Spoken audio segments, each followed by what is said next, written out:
India has a very high anaemic burden. अगर हम NFHS 5 के डाटा की बात करें तो 57% women and 67% children in India are anemic। और अगर स्पेसिफिकली प्रेग्नेंट वुमेन की बात करी जाए तो NFHS 4 के अकॉर्डिंगली 50% women were anemic और अब ये नंबर इंक्रीज हो गया है to 52% women NFHS 5 में। So why do we target pregnant women when it comes to tackling anemia? तो इसके पीछे का कारण ये है कि जब प्रेग्नेंट वुमेन में अनीमिया हैंडल हो जाता है तो ओवरऑल जनरली ये देखा गया है कि चिल्ड्रन में एंड वुमेन में अनीमिया लेवल्स नीचे आ जाते हैं। So now the government must be doing something about it. तो बिल्कुल गवर्नमेंट ने 2018 में अनीमिया मुक्त भारत अभियान शुरू किया था। इसके अंडर एक 6x6x6 स्ट्रैटेजी को फॉलो किया जा रहा है। इसमें लोगों को 6 एज ग्रुप्स में डिवाइड कर दिया गया है।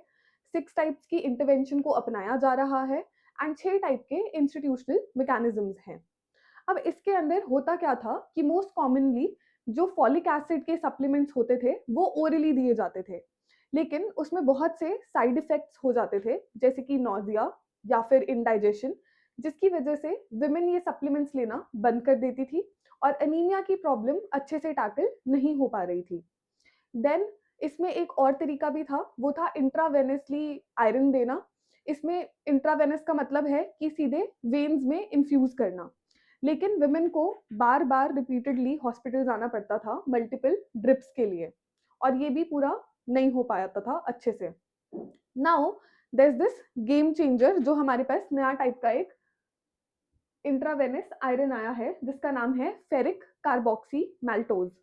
अब इसमें हो क्या रहा है कि आपको सिर्फ एक बार ही इंजेक्शन देना पड़ रहा है, सिंगल इन्फ्यूजन में ही बेटर आउटकम्स देखने के लिए मिल रहे हैं और ये ज़्यादा इफेक्टिव भी है।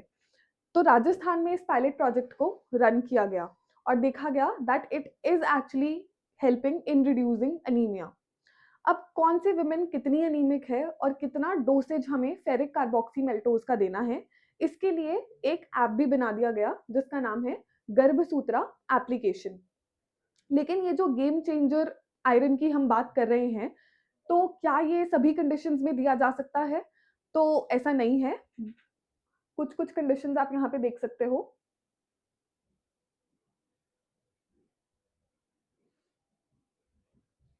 अगर अनीमिया आयरन इंड्यूस्ड डेफिशिएंसी की वजह से नहीं है, किसी और रीजन की वजह से है, जैसे B12 की डेफिशिएंसी से भी अनीमिया हो जाता है, अगर उन सब रीजंस की वजह से अनीमिया है तो फिर ये FCM डोसेज नहीं दिया जाएगा।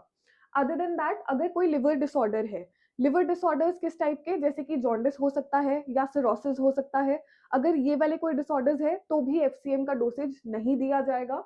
Then there are other problems like thalassemia and sickle cell disease, इन कंडीशंस में भी FCM का डोसेज नहीं दिया जाएगा। So this was all about FCM and how it can be a game changer in India's anemia story.